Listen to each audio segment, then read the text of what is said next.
everybody, and welcome to another lesson of Lindsay Setchell's It's Not Rocket Science when it comes to understanding horse and hoof care. Sorry about the slightly echoey sound and the fact that the lighting isn't quite the same. I haven't got my mics. I'm in a different setup because it's Christmas and so I'm located in somebody else's house. So today what we're going to do is we're going to look at a subject that we've had quite a lot of requests about, and that subject is this big loaded word, which is navicular. We're going to have a look at navicular today. We're going to look at what is navicular. What can we define navicular as? We're also going to look at who is affected by it. Does it affect all horses, or does it affect a certain cohort of equines in the domestic world? We're going to look at why navicular happens, what sort of things predispose that animal to getting navicular. We're going to look at diagnosis. Diagnosis. How do vets diagnose navicular? What can you do to observe your horse and start to see if there are any issues that you can pick up on that might indicate the early diagnosis of navicular, because early diagnosis is really, really important. And what about the treatment? How do horses get treated when they have navicular? And we're going to have a look at new thinking. We're going to look at a piece of research that has started to change the way that we're starting to think about navicular. And in fact, to be honest with you, it isn't that new. But when it comes to how we treat navicular and how we can stop navicular happening in the first place, this is something that really we need to be talking about, and vets need to be talking about, and scientists need to be talking about when it comes to the prevention of navicular. All right, so let's get into it. Let's get rid of my rocket. Let's just get rid of that.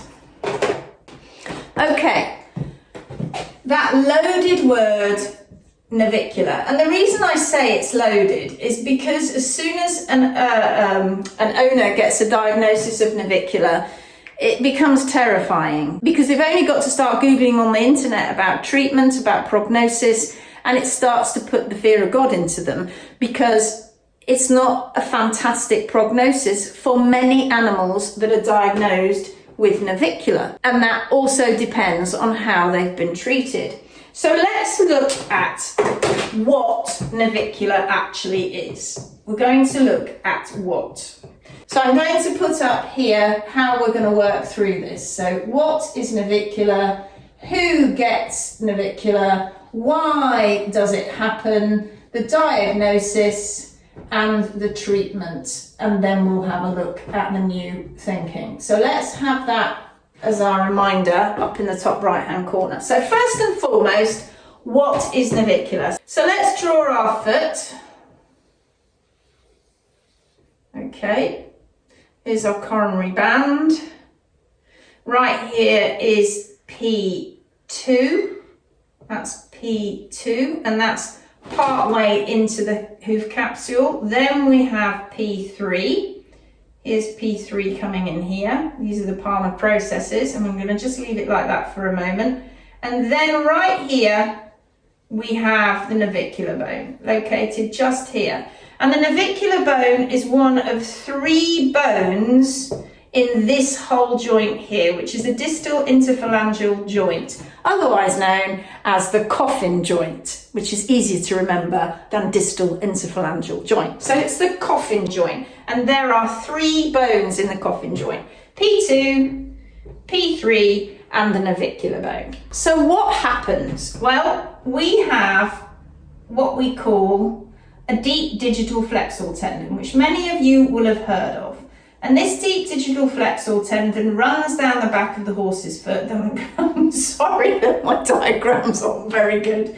Oh God. And it has an angle of insertion. Could have been a bit lower actually, that's not so great. But you get the idea. The DDFT is coming down, and here's the navicular bone. And it runs over the navicular bone as it changes direction and then inserts into P3. And it's this area here, plus some of the little ligaments that attach the navicular bone to P2 and to P3, and plus there's a bunch of other ligaments in there. Remember, there are no muscles in this foot. Unlike the human foot, there are no muscles, but there are tendons, there are ligaments, and there are 3 bones.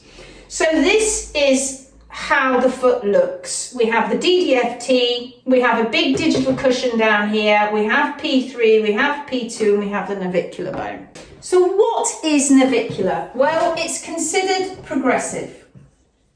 I say considered progressive because we're going to talk about a little bit in a minute about how we can consider it as being rehabilitated too. So it's considered a progressive disease. It's sometimes known as, I think we'll put it up here, it's sometimes called a disease. You'll hear it called a syndrome.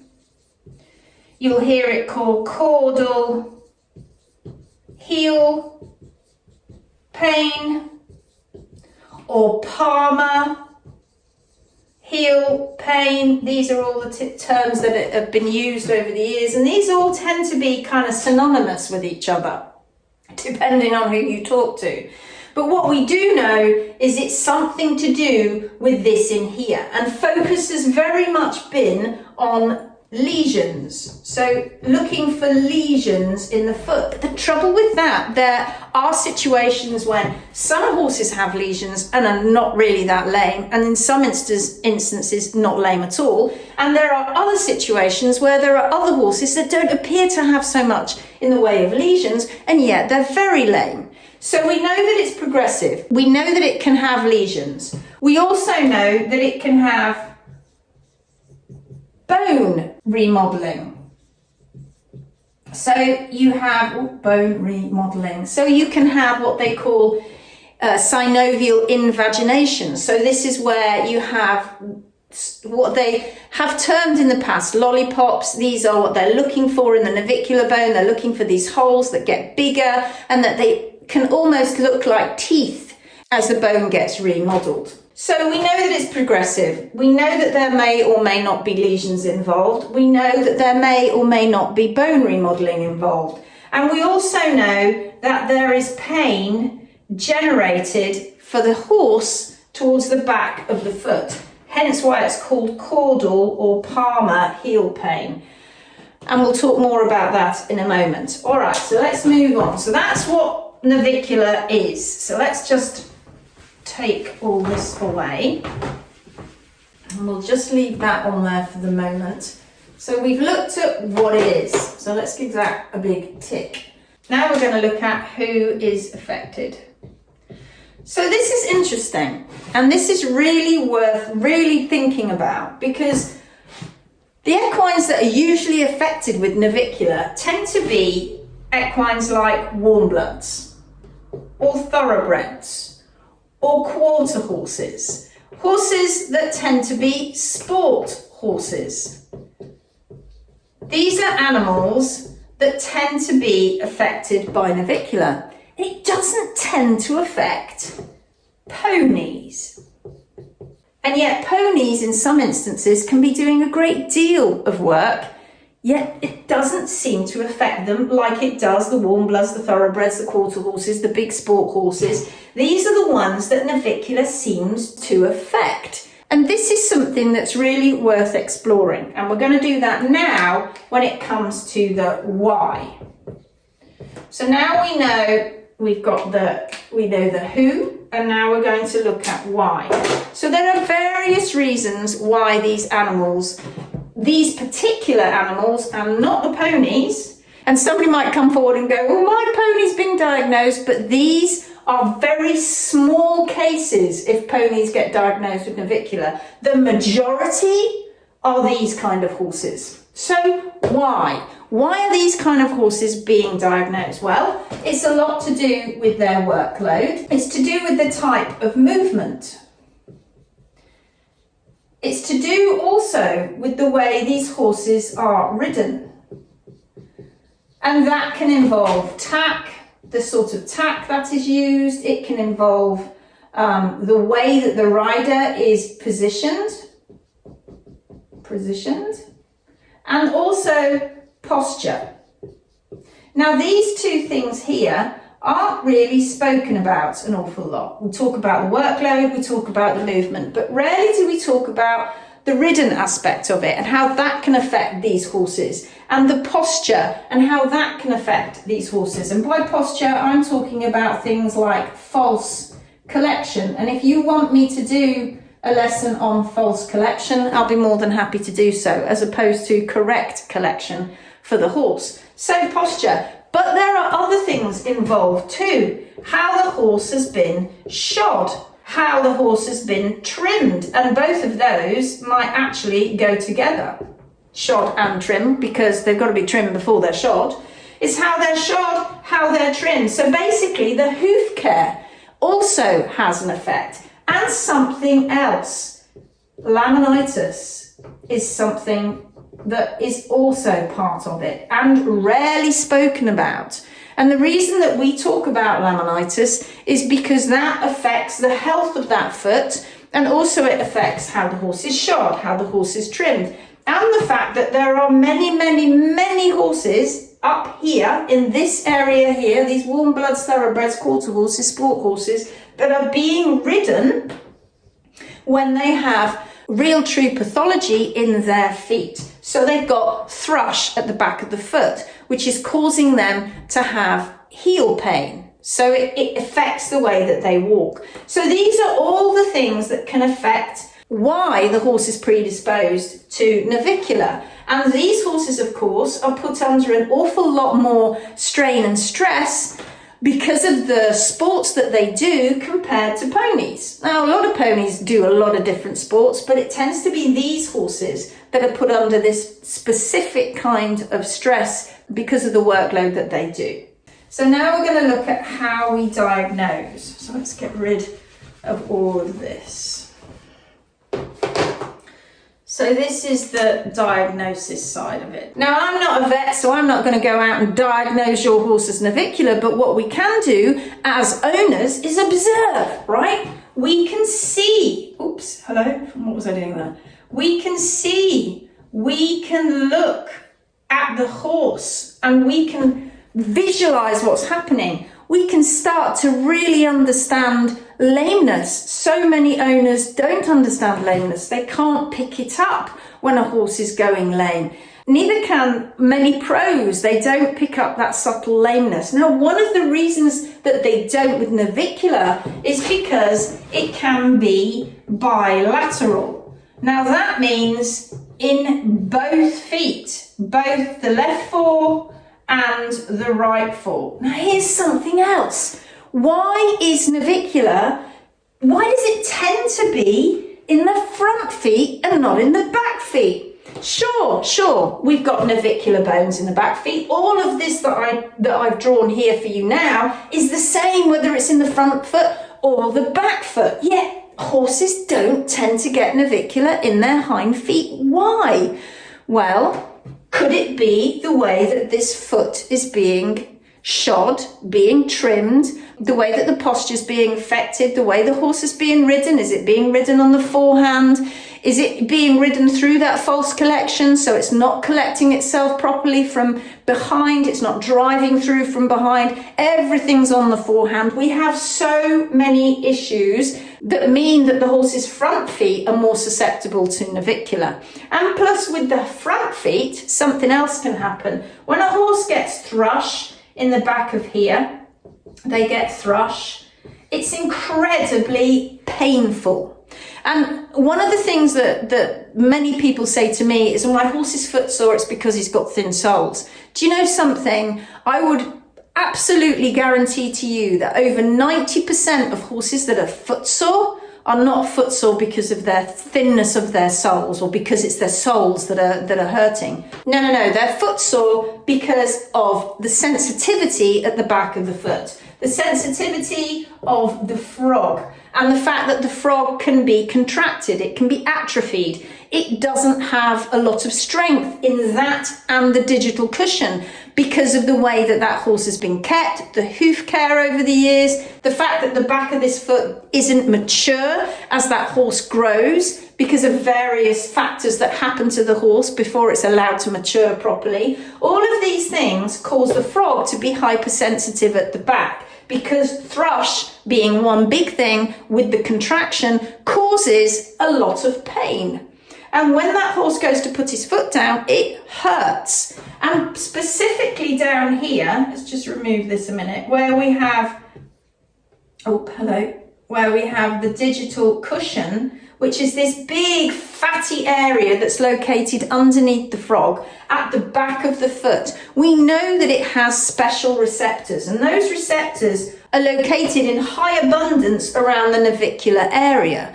So when that horse walks and this P2 begins to come down as the whole the whole distal limb starts to articulate and the fetlock comes down, pressure is put here on the navicular bone, which in turn puts pressure on the DDFT. That's how it works. And this area here in the digital cushion, this fatty area, is there to protect this part of the foot.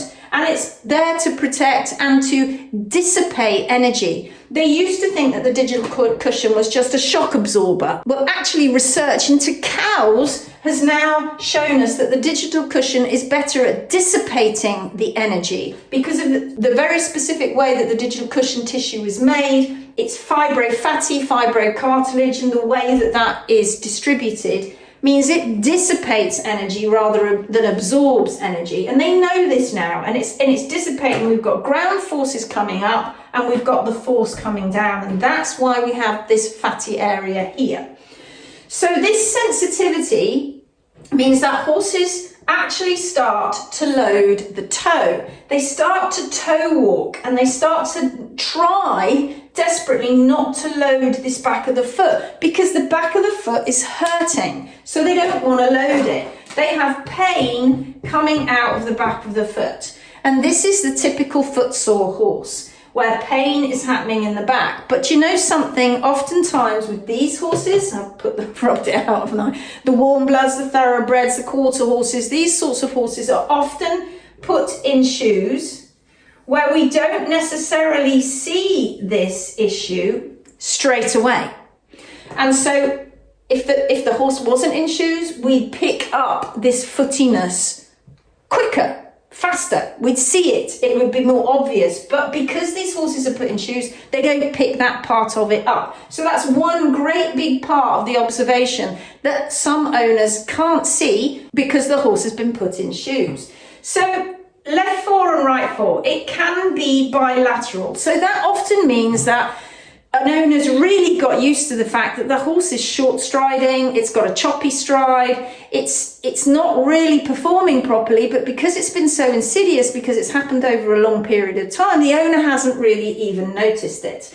And sometimes when a horse goes in and has nerve blocks on one foot because they go, I think that it's got lameness in its left fore, so it goes to have its diagnosis at the vets, and they go to observe it. They want to see it trot up, they want to see it on different surfaces, they want to see it go in a circle, and they'll go, oh yeah, we think you've got left fore lameness. So what we're going to do is we're going to put some nerve blocks in here that's going to stop the information getting up to the brain from down here. Ideally, what that's going to do means that the horse will then go sound. And when they do that, sometimes what they find is they go, oh, oops, it's actually lame on its right fore too. But we couldn't see that before because the left fore was more lame than the right fore. So lameness identification is so important, and it's so often missed.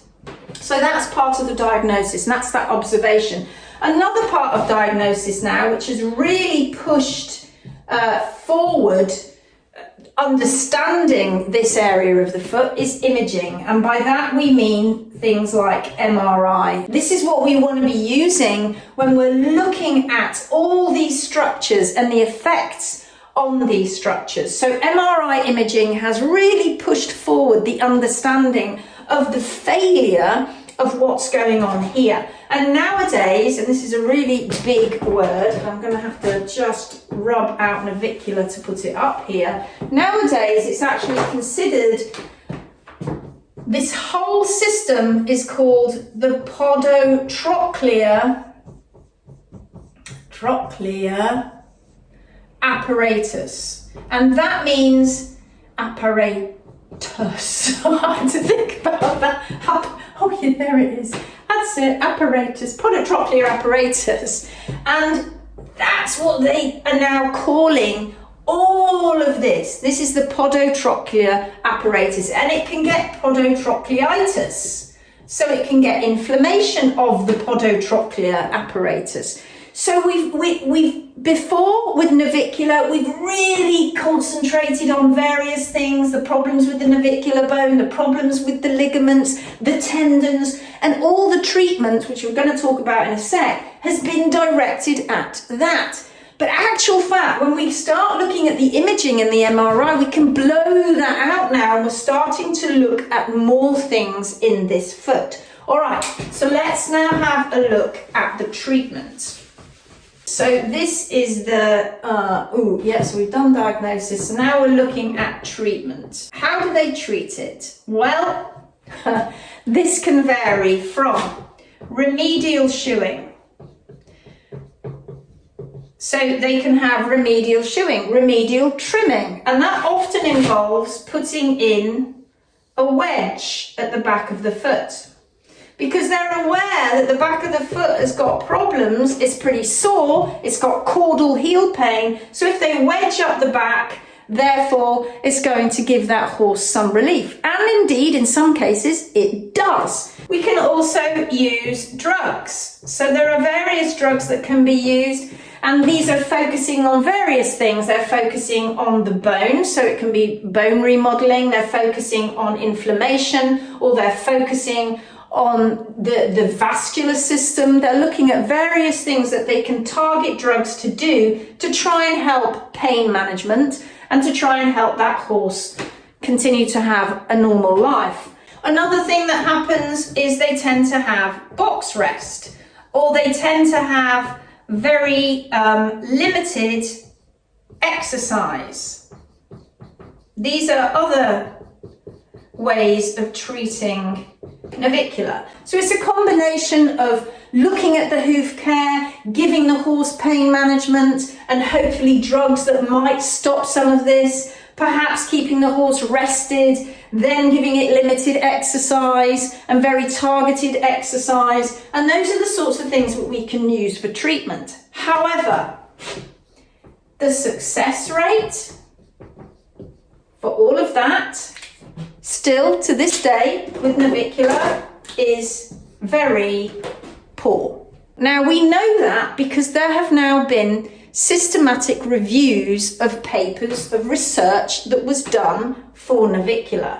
And one of these systematic reviews was done by Osborne et al. So Osborne et al. That just means Osborne and the other researchers that were part of it. And 2021, they were looking at all of these papers that had been produced all about navicular. And it was very based on this kind of stuff, on what we can do to try and rehab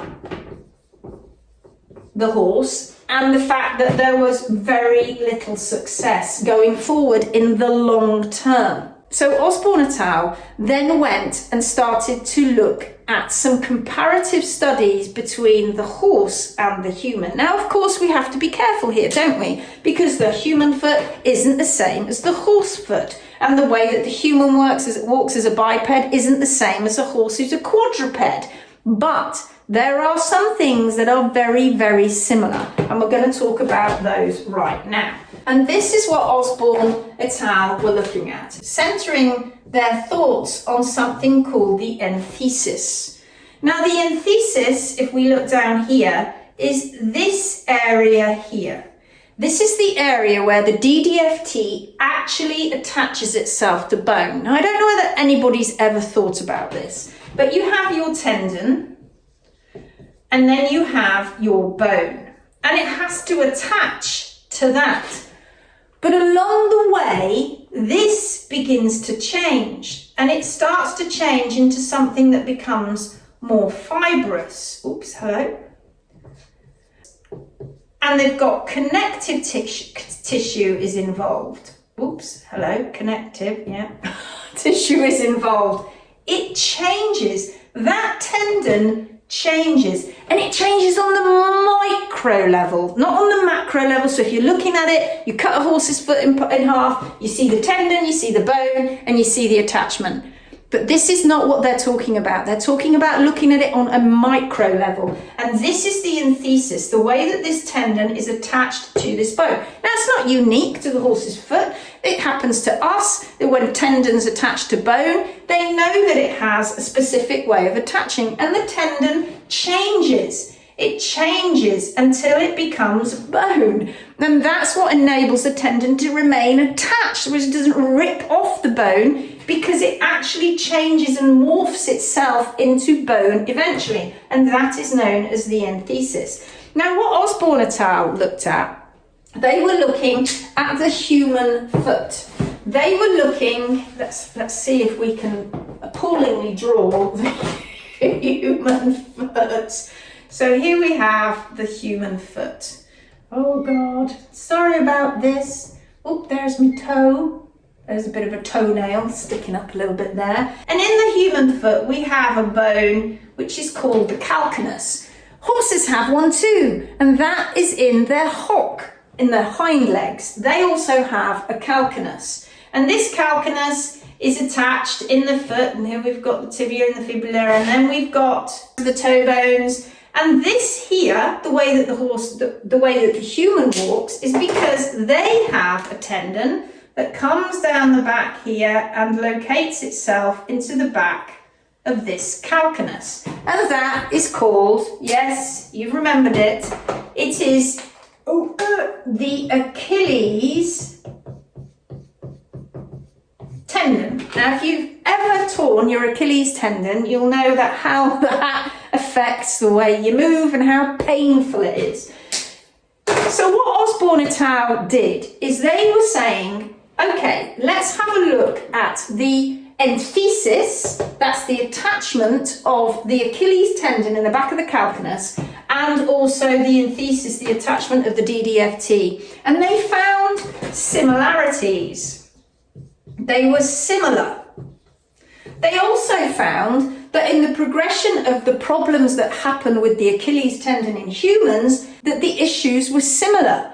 That the way that the lesions occurred, where they occurred, all looked very, very similar. And so they started looking at who gets these kinds of problems. And again, you're in the world often of sport and how this can affect the Achilles tendon. Now, there's an awful lot of money in human sport, so there's been quite a bit of research and looking into how they can prevent this happening in humans. And they know that it's something that we now use a word called prehab rather than rehab, which is preventative. What can we do to prevent these injuries, these sports injuries happening to humans? Well, in the prehab world, in the preventative world, it's all about managing posture. It's all about managing how they work, how they perform, what their footwear is, how they run, how they do their sport. So this is all about prehab now with humans, and they know rather than let the Achilles damage happen to the tendons and the ligaments, etc. in the foot, let's see how we can stop it first before it actually happens. And there's been great success. And that's what Osborne et al. Were looking at, because it's so similar, these issues. So they said that in actual fact, the whole of this, everything that you see here and more, all the soft tissues, the digital cushion, the frog, the P3, P2, all the ligaments, the tendons, everything in here is known as the enthesis organ. That is what they're calling it, the enthesis organ. And when you look at navicular, you mustn't just look here, or just here, or just here, or at the ligaments. That's not what we should be doing. We should be seeing this as an entire organ. The podotrochlear apparatus is an entire organ, and anything, any part of that organ, any part of that tissue that gets affected anywhere affects other parts of the whole organ. And this really shouldn't be rocket science, should it really? It really should not be rocket science. We have to kind of stop looking at specifics and blow it up more and look at the whole thing and why that whole thing is being affected and what we can do to stop that whole thing from failing. Because it isn't just partly to do with the thrush. It isn't just partly to do with contraction or pain here, but also we've got posture. How the horse is holding himself, how the horse is being ridden, like we said earlier. The rider has a huge impact on it. How the horse is being shod, how the horse is being trimmed. All of these things affect it. If you've got a horse that's going lame and is diagnosed with navicular, you have to look at all of these things, all of them. And also, there's something else too. The way the horse is kept and fed, diet and management. Now, how do we know that all that has an effect too? Because we have taken countless numbers of horses who have been diagnosed with navicular and we've gone, right, shoes off, a natural trim, get the foot into the natural shape. Let's start giving it the right diet so that it can start curing those awful problems with thrush and pain in the back of the foot. Let's give it the right management, lots of movement naturally, that the horse does itself without, the only time that it gets moved is it lives in a box, and the only time it has movement is when it's ridden or it's being controlled by a human. That's no good at all. The horse needs to do its own movement. Then it will have better posture.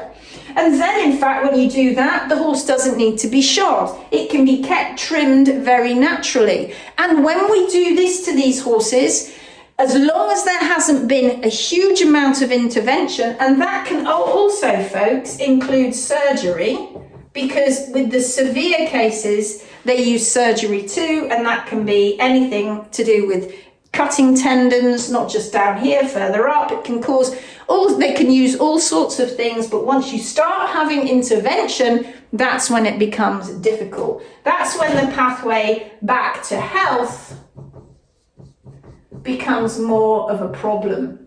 That pathway is where we're trying to get. We're trying to get to health. But in actual fact, what happens to most horses that are diagnosed is the pathway just carries on through to disease. They go that way instead of that way. And our job is to take them that way. And how we do that is it starts with the diet and the management. It starts with taking the shoes off. It starts with trimming them correctly to Mother Nature's blueprint. It then is all about posture, riding, tack, false collection, helping that owner understand that the reason that horse has got navicular isn't just because they're unlucky, because it was just that horse that got it. No.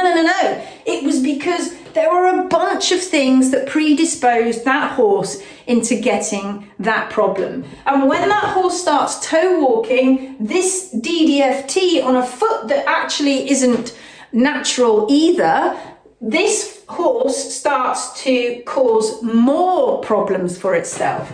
It's one of those self-perpetuating things. The more pain it gets in the back of the foot, the more it starts to toe walk. The more it starts to toe walk, the more this starts to have issues and inflammation. This is where we get lesions, where the DDFT can attach to the navicular bone. It can also have lesions with other ligaments. All of this happens because the horse is trying not to load the back of the foot, so it just gets worse and worse and worse. Then we get the treatment coming in, then we get all sorts of issues and situations where we just don't have the success that you think there might be. It isn't. When Osborne et al. And others have done these systematic reviews, they've gone back in time and gone, you know what, we've been doing all this stuff to the horse's foot, all these things that we've been doing to try and cure navicular, and we're not curing it at all. It keeps on happening. So we need to look at how we deal with a similar situation in humans, and we do it to be preventative. We understand more about posture, we understand more about training, we understand more about the athlete,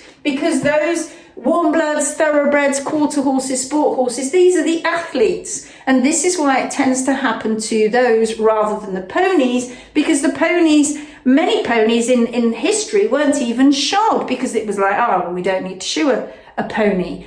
But these horses tend to have, these thoroughbreds, these sport horses, these warm bloods, these quarter horses tend to have these problems because of the way that they're ridden, because of the workload, because of the tack, because of the diet and management, because they tend to be kept differently to ponies oftentimes.